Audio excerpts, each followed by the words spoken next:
Welcome to Columbus, Ohio. It's the Jegs150 for the NASCAR K&N Pro Series east from Columbus Motor Speedway. Racing under the lights, short track racing. Under the lights, I'm Rick Allen alongside Phil Parsons. It is a beautiful day, 83 degrees, just a slight breeze. And partly cloudy skies for tonight's race. No precipitation expected. Max Gresham has a 94-point lead over Brett Moffitt after 8 races. The races are dwindling as far as this championship goes. Who will be on top after 12 races? Well, let's hear from our pole winner. He's standing by with Derek Pernissiglio. Thanks, Rick. The man that's been on a roll in the K&N Pro Series as of late is Max Gresham. He won last week at the New Hampshire Motor Speedway, got the pole there, has the pole for tonight's race, your 4th pole of the season. But what's it like getting around this track? There's no straightaways here. No, this place is definitely a big round circle. You know, it's a lot of fun getting around here. It kind of reminds me of how we just ran Langley. You know, we're just constantly turning, modulating the throttle the whole time. And, you know, I've really enjoyed running at Columbus, USA so far. And I'm having a great time out here, and the car's real good. So, you know, when you have a good car, it makes it an easy weekend. After tonight, there's only 3 races left in the schedule. Are you starting to think championship? No, we're just going to keep running top 5, finishing all the laps this year. You know, we're one of the few. We're the only one actually that's finished all the laps this year. So we're hoping to keep that stat through the end of the year. And you know, if we can do that, I feel like we'll win this championship.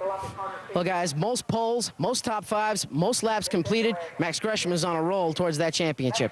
Been very dominant. Phil, what are the storylines for tonight's race? Got to keep the momentum. This is a momentum racetrack. As Max was saying, you really never even hardly get full throttle. Want to stay on the bottom of the racetrack. That is really critical here. There's not a great passing zone up high, and track position is so key everywhere we go, but especially here at a little small track like Columbus Motor Speedway. Yeah, a third-mile racetrack is so difficult to figure out what the line is around here as well. And with more on what we can expect from tonight's race, we go back to Derek Pernissiglio.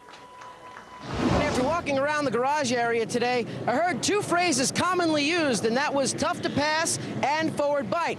This is a rough, gritty old racetrack. As a matter of fact, you never really get straight off the corner. You're always leaning on those right side tires. So when the drivers go to lay into the throttle, they're getting a lot of wheel spin, which also equals to a lot of tire wear. And they've also been saying that it's very tough to pass here. This is a short track, probably one of the smallest tracks that this series races on all year long. So the groove is also very narrow. You're going to see a lot of bumping and banging tonight, and a lot of guys using the fenders. Derek, I don't think they want to use the fenders. I think they want to use the bumpers and maybe knock some fenders of other people's cars off here. But he's exactly right. Very, very difficult little racetrack. Now let's take a look at a little closer look at maybe one of our competitors here with this week's Bio Blast.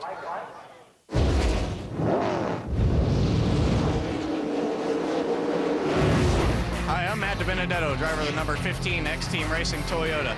I started racing when I was 7 years old out in California in dirt outlaw karts. Then I raced the K&N, or the East Series, back in 2009, and I got up to the Nationwide Series in 2010 on a part-time schedule. And I'm back in the K&N Pro Series full-time in 2011 and looking for a championship and a lot of wins and apply all the experience I've previously learned to hopefully go out and get a lot of good runs this year. I'm Matt DiBenedetto, and that's your K&N Bio Blast. And a lot of experience for Matt DiBenedetto. You take a look at his career highlights. You see, he mentioned that he ran a couple nationwide races, actually 6, and he had a couple top 10 finishes, including that 9th at Iowa. He's had a lot of success for Joe Gibbs Racing, trying to get his stock car career on a roll. And right now, we're getting ready to get underway. We'll slip away for a quick break, but come back for the green flag here in Columbus.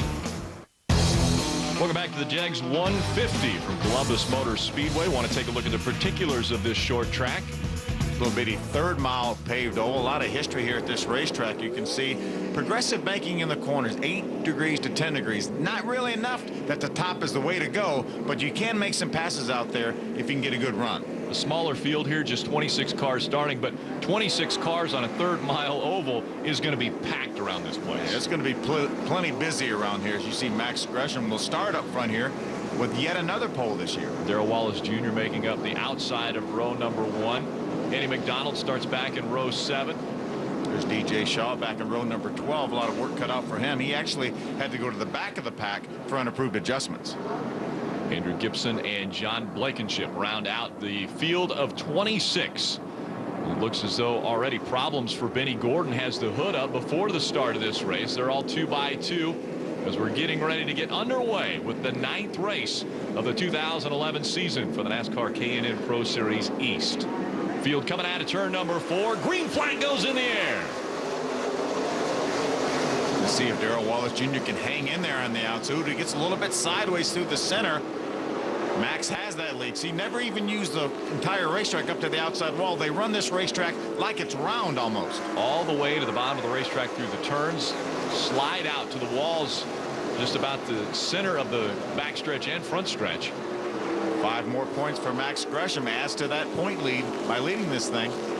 Side by side, you see Ryan Gifford in the 2 on the inside. Now the 0-3 of Cody Hodgson moving up in front of Chase Elliott.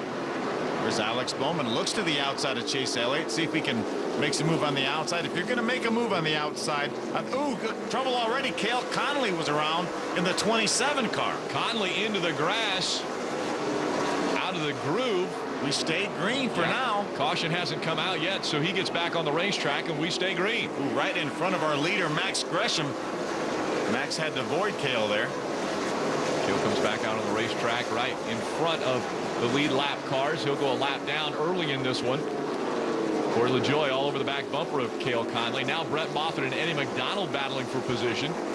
You know, Max Gresham was telling us that we had to modulate your throttle here, so throttle management is very, very critical.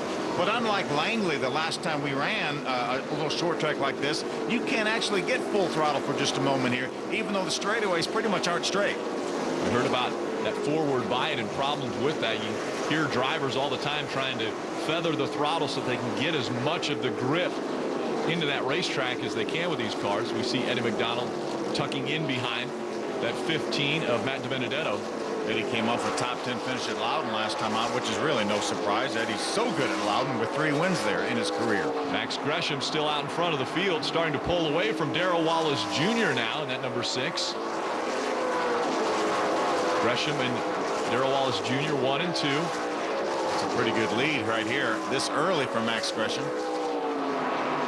Already 4 car lengths between Gresham and Darrell Wallace Jr. And then Wallace Jr. has a little gap between he and the 3rd place race car. Some heavy racing back here. Cody Hodgson 0-3, Alex Bowman the 59. That's Chase Elliott right behind Alex Bowman in the 9 car. And McDonald tucking in behind Ryan Gifford in the 2. They stay nose to tail. Tough place to pass. We heard early Corey LaJoie slow on the racetrack, trying to get back into the groove. Looks like he has a right front tire down. Corey's crew chief Ron Otto has raced here more than anybody in the arena. There's father Randy LaJoie on the radio talking with son Corey LaJoie. Again, the right side tire comes down. First caution comes out here at Columbus Motor Speedway. So we'll take a quick break, get them all lined back up and ready to go back racing. Gresham, Suarez running 3rd, Pena and Hodgins round out your top 5.